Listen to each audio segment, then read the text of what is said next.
оқиға бір күнде басталған жоқ. Бұл бірнеше жылға созылған даудың, қаржылық шешімдердің және бір компанияның тағдырына әсер еткен күрделі процестің нәтижесі.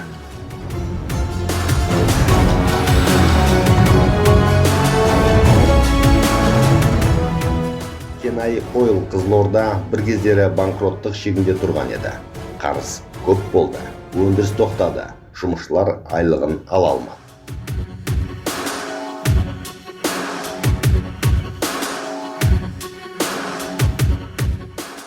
Заң бойынша мұнай компанияларына нақты мерзімдер қойылады. Жұмыс бағдарламасы орындалмаса, мемлекеттік лицензияны кері қайтарып алуға құқылы. Сол мерзімдер таусылуға жақындады. Бұл жағдайда таңдау көп болған жоқ. Немесе инвестор келеді, немесе компания жабылады.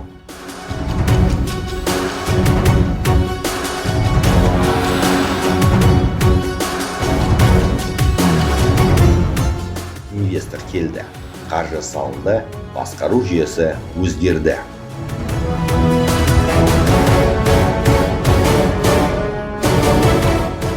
Компания қайта тіріле бастады. Қарыздар жабылды, өндіріс жолға қойылды. Жүздеген адам қайтадан жұмысқа оралды.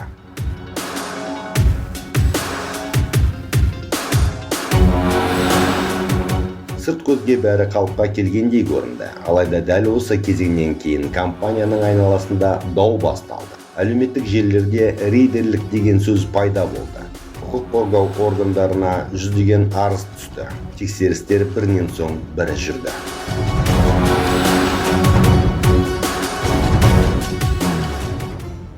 Ал енді бұрынғы бір-екі айдан алдында сұхбатымыздан кейін өзгерістер жөнінде айтып кетейін. Өзіңіз білесіз, Егенбаевтың қасында өзі жанындағы Рахметовтың айтуы бойынша 800-ден артық арыз шағым берілген деген болатын. Қазіргі жағдайда сол арыз шағымның негізгі бөлігі Қайсарбекова Айнұр және Нұртай Мұстафаның атынан берілген. Қайсарбекова Айнұрдың атынан қанша берілген анық санын айта алмаймын, бірақ Нұртай Мұстафадан берілгені 139 арыз болды. Сол 139 арыздың ішінде енді шынын айту керек, өте бір көп ыңғайсыз, адам басына сыймайтын, кәдімгі көрінеу көп жалған информациялар өте көп.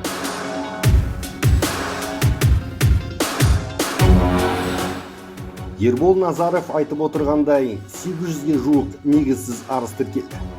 Оның біршамасын Кенелбек Егенбаевтың кезінде формалды түрде сенім білдірген өкілі Нұртай Мұстафаның ЭЦП кілті арқылы шу көтеруді басты мақсат тұтқан Айнұр Турахметова барлық инстанцияларға жіберіп отырған.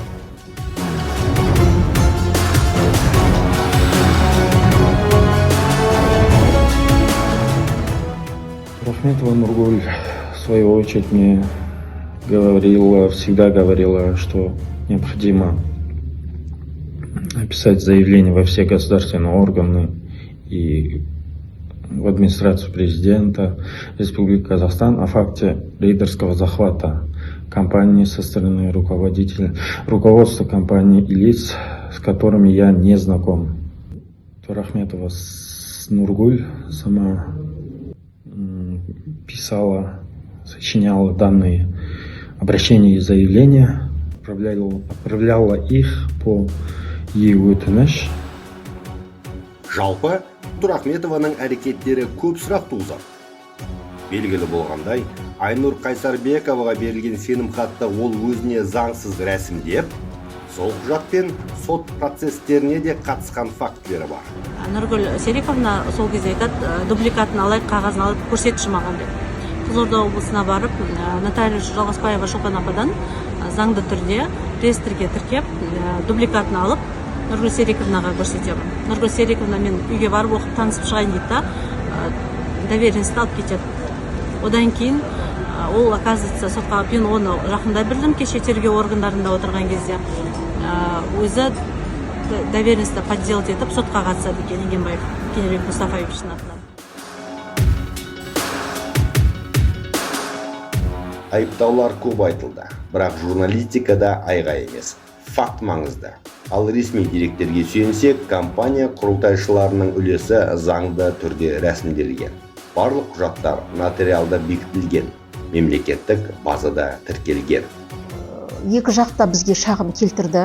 Өйткені бірінші Игенбаев мырза қайта шағым жасап, әлеуметтік желіге шығарып, оның жаңа Төрахметова деген өкілі үлкен айқай шығарып, бір әдепсіздік танытып, сыйламаушылық көрсетіп, сондай бір оқыс сондай жаңағы әрекеттермен көзге түсті. Содан кейін барып біз зерделеу барысында анықтадық. Олардың не талап етіп отырғанын да түсінбедік бірінші кезде. Бізге айтады, сіздер дейді, жаңағы Сейітхановтың позициясын жақтайсыздар дейді. Біз оны қалай жақтап отырғанымызды, қандай әрекет арқылы жақтап отырғанымызды біз түсінбей отырмыз. Рейдерский захват деп әлеуметтік желіге шығарған кездері мен материалды көтерейікші, бұл қандай рейдерский захват. Мен өзім осы қызметке 22 жылы қыркүйек айында келдім. Бірақ біз тарапымыздан бұл компанияның жаңағы базадағы мәліметтеріне біз ешқандай өзгерістер жасаған емеспіз. Жалпы құжаттарды зерттеу барысында біздің көргеніміз, ол 2002 жылдан бері тіркелген компания, 2002 жылдан бері жұмыс жасап жатыр. Мысалға, 19 тамызда 100% жаңағы акцияның егесі Игенбаев Кенилбек Мұстафаевич деген азамат өзі болған. Одан кейін ол 9 сәуірде 2019 жылы 50%-ын Сейітханов деген азаматқа өткізген. Ол құжаттардың барлығы бізде базада тіркелген. Ал мына жерде енді ол 50%-ның жаңа акцияның егесі ғой, ол өз еркімен оны беріп тұр. Өзі құжаттардың бәріне қол қойып тұр. Бұл жерде қандай рейдерский захват екенін мен шындығынан түсінбедім. Сот бұл мәселеге құқықтық баға берді. Тіркеуші органның әрекеттері заңды деп танылды. Рейдерлік белгілері анықталған жоқ. Осы тұста заңды сұрақ туады.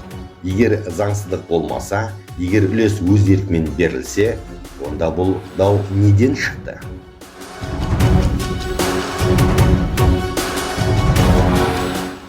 Бұл сұраққа жауапты біз тек құжаттан емес, адамдардың өз сөзінен де іздедік. Даудың өзегі тек айыптауда емес, даудың өзегі қаржы қозғалысында. Онда біз айтамыз, Кентай ағамыздың, ағамыздың істеп рейдерлік деп айқай салып, қырғын салып, қанша жұрттың мазасын алып, жан жаққа арыз тастап, мекеменің кәдімгі бір жағдайға алып кетіп тұрған немесе арт жағында өзінің бұрын заңды түрде сатып, заңды түрде алынған 50%-ын қайтарып алу. Екінші бір оның мақсаты, алдында сұрағымдағы мақсаты, кезінде айтылған болатын, 3 мекемесі болды кісінің, өзінің жеке Кентай мұнай, Мериот Ойл және Агроинвест Қызо деген.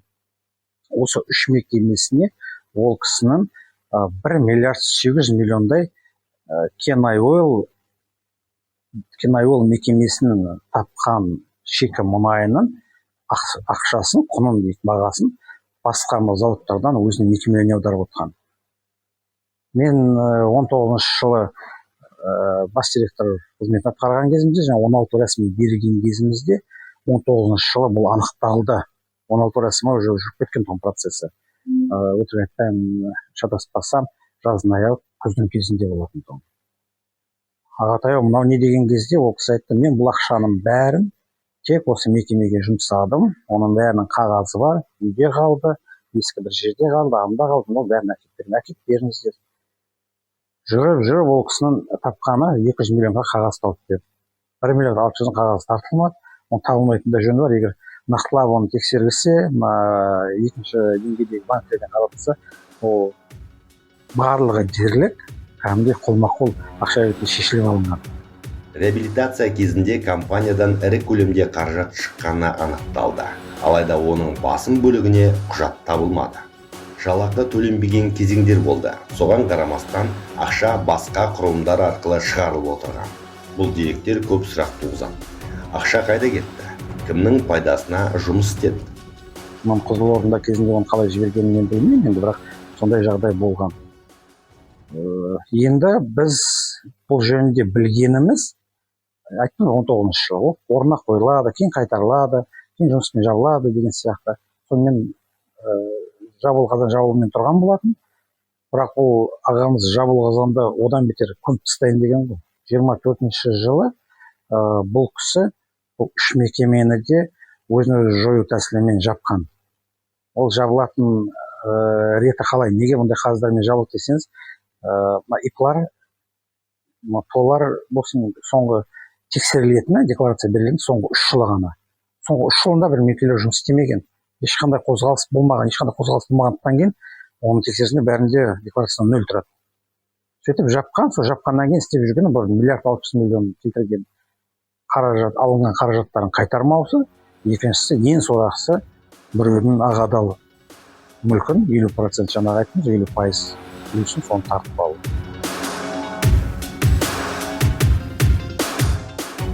Осы жерден бастап дау жаңа кезеңге өтті. Енді сөз құжатта емес, ресми мәлімдемеде де емес.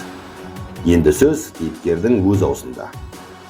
Алдағы кадрларда Кенелбек Игенбаевтың әлеуметтік желілерде және телефон арқылы сөйлескен жазбалары ұсынылады. Бұл айыптау емес, бұл адамның өз сөзі. Мен ғой, ағам. Кентайған, нечо. Амансыңдар ма? Аманбыз, салайсыз. Жақсы, Рахметов жүрсіз ба? Жоқ. Қалай жоқ? Жоқ, барды, ана күн Астанадан ағам, Астанада айтты қоя соны жаңағы. Не қылды жаңа анау 8 сентябрьде шешілетін жұмыс не болды? Ештеме шешілмеді ғой сотта. Сосын соттан мен сұрап ем, тағы бір менде адамдар бар, сол айтады, никакой письма от моего имени нету дейді. Тут никто не писал дейді. Жұмыс ешқандай Верховный сотқа. Ниязбек аға болданып атасыз, сіз қайда жоқ болып кеттіңіз, а? Зачем Ниязбек нужен? Как зачем? Ештеме шешкен жоқ қой, 8 күн шешілді, мен ұятқа қалдым ғой. Перед всеми. Перед всеми. Енді мен анау жаңағы қарыз деп жазған соттарын бәрін отменить етеді ертең. Жазыватсыз ба, несетсіз? Нені? Запись қыласыз ба, несетсіз? Қаяқтан запись? Жоқ, мен сұрап отырмын ғой енді, запись жасаватсыз ба, несетсіз? Для чего это запись? Что это такое өзің? Қалайсың? Эти вопросы такие вот странные. Жоқ, Ниязбек при чем же? Не решили же 8 числа сентября. Ана балаңыздың істегенін, Турахметовның істегенін, вы думаете, это они решают? Ничего не решается, ничего, никто ничего не решает. Я подкашу, ага, весь этот момент. Куда подкашешь? Вообще в корень подкашу. Кого, меня что ли? Нет, вот эти действия. Какие? Сіз қайдасыз? Жоқ, нағыласың сен, шешкен жоқсыңдар ғой жұмыста. Сіз қайдасыз? Жоқ, ана қағазың не өткенде жазғызған? 100 миллионов. Зачем это нужно? 8 не решили же, все, отменить надо. Чего отменить надо? Зачем расписку взял, вопрос не решили? Как не решили? Вы же сами отказались, вы же сами ЦП убрали же. Все. Болды, көрдім. Ты машинаға қатыса жүрген. Зияда, вы что? Серьезно? Енді не істепсің? Айдалада не істемін? 8 число решаю деп. Ты в реестре должников, это ты мошенник. Никому не должен я, никому не должен. Я ни у кого деньги не брал, ты брал деньги, все. Болды бала, 8 решаю дегенсің, өзің қағазыңда жазып.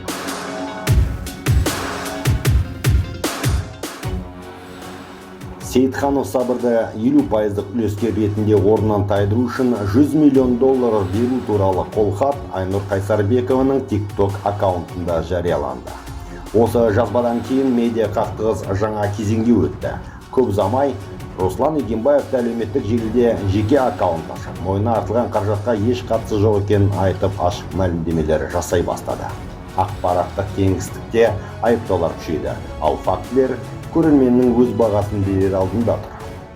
Қайсарбекованың, жаңағы Игенбаев Руслан, Ильяс деген ипысы, Нұртай Мұстафа деген ипысы, сосын жаңа Игенбаевтың өзінің ипысына түскен қаражаттар, олар кейінірек негізінен уақытша қайтарымды көмек ретінде берілген қаражат.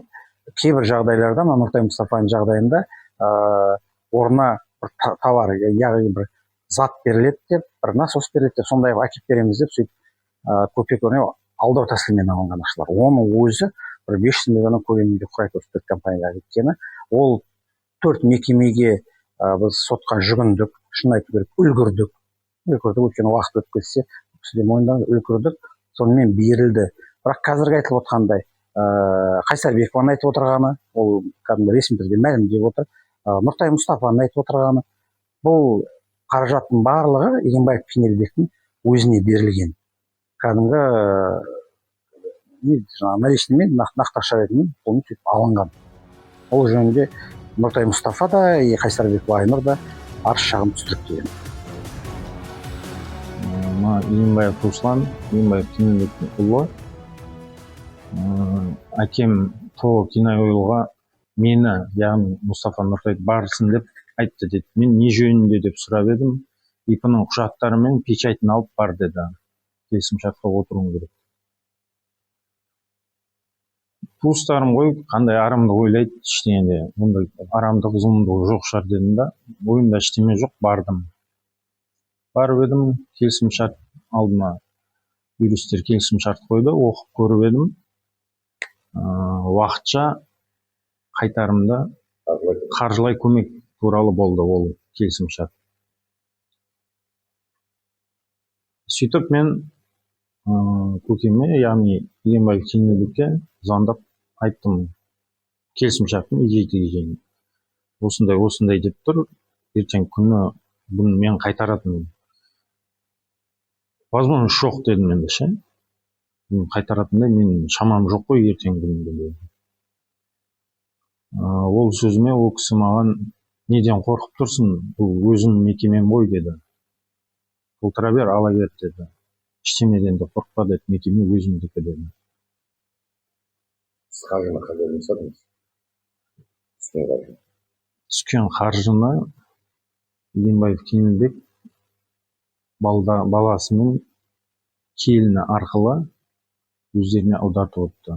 Яғни менің ИП-імнің шотына түседі, келісімшарттан түскен ақша түседі, соны сол заматында кешіктірмей баласы не келіні өздерінің шотына аудартып алады.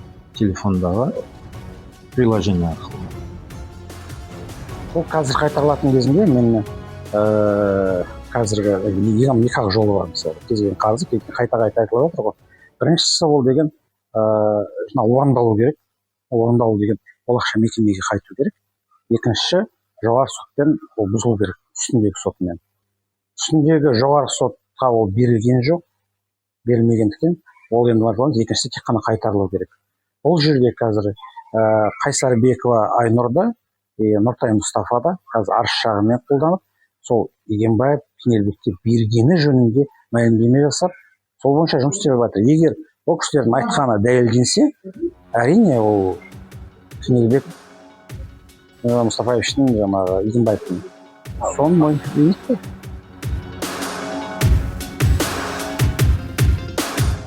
Бұл дауда әлеуметтік желілерде жиі аталған тағы бір есім бар. Айнұр Қайсарбекова. Ол бастапқыда Турахметованың сөздеріне сенген, айтылған уәждерді шындық деп қабылдаған. Алайда уақыт келе, ол сөздерінің артында басқа мақсат жатқанын түсінді. Қазіргі таңда Айнұр Қайсарбекова бұрынғы мәлімделерінен бас тартып, өзіне қысым көрсетілгенін айтып, қарсы арыздар жазып, өзін қорғауға кірісті. Енді ол осы оқиғаға қатысты өз ұстанымын айтуда. Мен сот органдарына арыз жолдадым, полиция қызметкерлеріне жолдап жатырмын, Еговтқа кіріп, өтініш бойынша, что менің атымда жамылып, интернет желілеріне кіріп жүргендігімді. Ол жақта басында Нұргүл Сериковна мен туралы менің видеоларымды салып атты. Ол видеоны мен түсіріп бергенмін. Нұргүл Сериковна өз қасымда отырып, телефонмен түсіріп алды. 212 миллионды мен алған жоқпын. Ол мағанға тиесілі ақша емес. Ол Игенбаев Кенелбек Мұстафаевичтікі. Сот маған заңсыз шешім қабылдады деп мен түсіріп маған Нұргүл Селина қағазға жазып берді. Мен соны алмаған ақшамды алмадым деп мен шырылдап видео түсіргенім рас. Қазір одан кейінгі салып жүрген болып жатқан жағдайлардың барлығына менің қатысым жоқ. Ол туралы Нұргүл Селина мен Кенелбек Мұстафаевич біледі.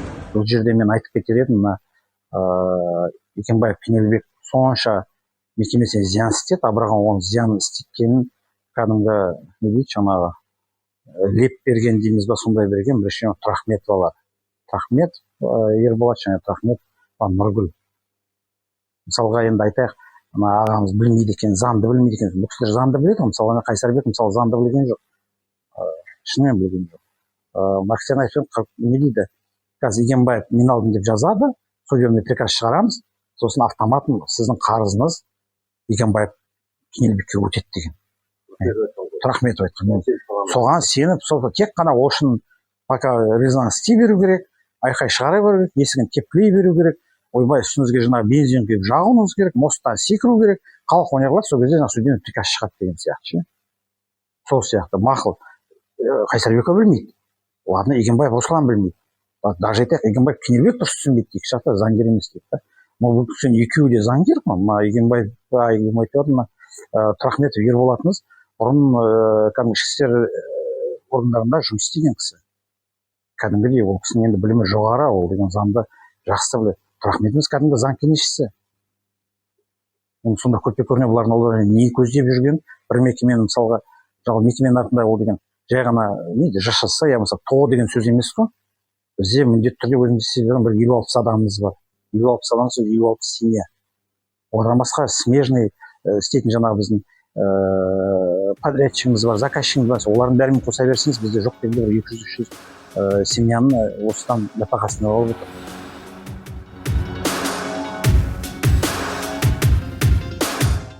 Бұл дауда жиі айтылатын тағы бір ұғым бар. Ол реабилитация, яғни компанияны банкроттықтан сақтап қалуға арналған заңдық рәсім. Көпшілік бұл процесті басқару ауысуымен немесе рейдерлікпен шатастырып жүр. Ал заң тұрғысынан реабилитация деген не? Ол қалай тіркеледі? Мемлекеттік орган бұл процесті қалай көреді? Осы сұрақтарға ресми жауапты тіркеуші орган береді. Реабилитационный управляющий деген қызмет тіркелмеген бізде базада.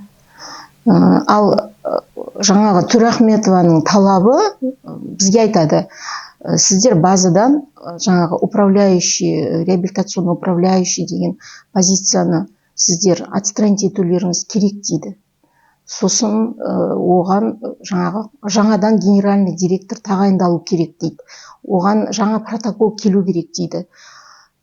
Енді қазіргі мынау цифровизацияның жаңағы нәтижесінде бұндай функцияның барлығын жаңағы құрылтайшылар өздері жасайды. Электронды үкімет порталына өздері ЭЦП-лары арқылы жаңағы жиналыстың протоколын енгізеді, өздері ЭЦП-мен қолтаңбасын басады, сөйтіп өздері енгізеді. Қандай да бір өзгерісті құрылтайшылар жасайды системаға. Біз оған араласа алмаймыз, мүлдем. Сондықтан бұл жерде біздің тарапымыздан ешқандай заңсыздық орын алған жоқ. Жаңа хабар алған кісілер мысалға біледі, біраз кісілерге барды, ешқайсысы істеген жоқ өткісін. Мысалға шынын айту керек. Екіншісі 18-19 жылдары бұл кісі жаңағыдай 1 миллиард 800 жеп қойды, 1 миллиард 100 миллион ресми қарыз болып тұрды, одан бейресми қарыздарын бір алла білсін қанша екенін, сондаймен тұрды, налогтың қарызы өзгеріп кетті. Ол енді тазасын айту керек, сотпен өтеді, тек қана бұл жай азаматтық іс, ондай емес, онда андай сырларды білесіз ғой, ол деген тек қана қылмыстық іс қозғалатын. Мекеме анық жабылады. Ол кезде сабыр 20% бағыл 20%. Сабырда мен ситуацияны түсінер едім, бұл кезде ол компанияны құтқару үшін амал жоқ, Икенбаев Кенелбекті құтқару керек. Ол компания қалу үшін келді, енді жаңа алдында айтылды ғой, ситуацияның жалғыз ғана қойған жаңағы несі болды, талабы 50% таза болсын, сосын басқарушы менен болсын деп, басқарушы маған ұсынылды. Ол кісі оған келісті. Оған келісті берген, бірақ келісті. Бірақ менің өзімде айтқаным бар, мен реабилитацияға шығарып берем, одан кейін мен кетемін деп. Реабилитациядан кейін мен тағы шамалы біраз жүріп қалдым, бірақ реабилитацияға шығардық. Реабилитацияға шығару деген оңай емес. Біз 9 ай жүрдік. Мен өтірік айтпайын, мен мына Алматының өзіне бір 7-8 рет бардым. Сол жақта бір-екі жаңа кредиттік компаниялар бар. Оларды келістіру үшін. Біраз компанияларды біз 5 жылға созбай, 1 жылдың ішінде бөліп төлеуге сондай мировой істедік. Біраз компанияларға жасырмай шынымызды айтып, сіздердің қарыздарыңыз 7-8 жыл болған қарыз бар ғой. Сомаңыз көп емес, бір 5-6 миллион екен. Бізде мүмкіндік бар, біз сізге жартысын төлейік, жартысын бізге кешіріңіз деп. Ондайға келіскен кісілер, өйткені бұл уже қарыз қайтпайды деген ойланған кісілер, оларға келісті. Сосын қазір желілерде айтып жүр, реабилитацияға керегі жоқ деп, 400 миллион сондай ғана қарыз еді, жаба салатын еді, ол айына мынандай деп. Бұның бәрі өтірік сөз. Өйткені 18-ші жылы желтоқсанда бұл кісілер сотқа арыз тастады, реабилитацияға өтуге 1 миллиард 100 миллион. Бірақ оның деген енапат қағаз бар емес, документ. Оған шын айту керек, бәрібір документ дайындайтындай маман керек. Бұл кісіде не маман жоқ, еш нәрсесі жоқ. Ол соттан дабысып Қуаныш деген бір кәсіпкер кісі болды, қазір осындай. Сол кісі арыз жазып, ол тоқтатып тастады, реабилитацияға өткізбеді. Енді жайдан жай өте алмайсыз ғой. Қазір керек жоқ деген бос сөз, өйткені өзі желтоқсанда соны өтуге тырысқан, өте алмады. Ендігі істеп отқаны біз 16-дан өттік 5 жыл. 5 жыл. Енді жалғыз менің еңбегімді айтсақ, мен өзім мысалға 1 жыл 16-да болдым, 1 жылда. 4 жылда Шерғанбаев Рүстем болды. Біз кредиторлардың алдында сөйлеген кезде айтқаным өткені, біз ең бірінші жағдай ол қаржылық жағдай тұғын. Мен қанша айтқанмен мамандығым, мен заңгер, тарихшы, қаржыгер ретінде де қарауға болады енді. Өзім көптен айналысып жүрген нәрсе. Бірақ мен жаңағыдай технарь емеспін. Шерғанбаев Рүстем ол деген батыс өңірінде, мұнайдың отанында 15 шақты жыл жұмыс істеген кісі, сол жақта мастер болған, начальник участка болған, кәдімгі даланың жұмысын көріп көрген, осы мұнай саласының таза маманы. Жаста жігіт емес, былайынан таза айтса, 40-дан асып кеткен жігіт, кәдімгі жұмыс істейтін кезде. Сол жігітті соны ұсынып, сол кісіні қойған болатынбыз. Енді біз 20-шы жылы шығар кезде біз бүкіл қарыздан құтылдық. 16 рәсімі өзінің толық мәресіне өзінің міндетін орындады. Сонымен біз кәдімгі тым жақсы шықтық. Ал бұл кісі соның рәсімі біткен бойдан ұлттық қауіпсіздік комитетіне арыз жазды. Маған бәрін қорқытып тартып алған, үйімде тапаншамен балаларымды қорқытқан. Біріншісін жаңағы Қалбергенов Шакизада тартып аламын деп алып берген, адам басына сыймайтын. Алло. Кенелбек Мұстафаұлы, ассалаумағалейкум. Тағы да қалайсыз? Көрермендеріміз сіздің жағыңызды, оның жағын түсінді. Енді сіздің жағыңыз на чем это основывается деген сияқты. Сөйтіп интервью берсеңіз маған. Телефонмен емес, өзің келесің ба? Келгенде мен Қызылордадамын аға. Ол сізге қызық болатын болса, менің жол пұлымды көтеріңіз. Мен барып қайтайын, сіздермен сөйлесейін. Менде біреудің жағдайын, біреуді шақыратындай жағдайым жоқ, ондай не қылатындай. Менде айлық жоқ, пенсия жоқ, бәрін мыналар блокировать қойған ғой, өзің білесің ғой. Қызылордаға келе алмайсыз, Мәселе Қызылордадан қашып тұрғаным бар ғой, бірақ андай Ферзаның былай передвижениеге менде возможно, өзім бәтсада ғана болдым ғой. Жай хабарда болайық, онда бір мәселесін көреміз. Болдауда соңғы сөз айту біздің міндет емес. Біз тек айғақтарды жинадық, сөздерді тыңдадық. Және сол күйі көрерменге қалдырдық.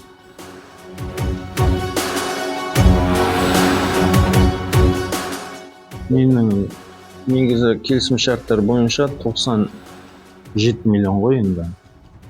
97 миллион теңге деген енді ойлап көріңіз.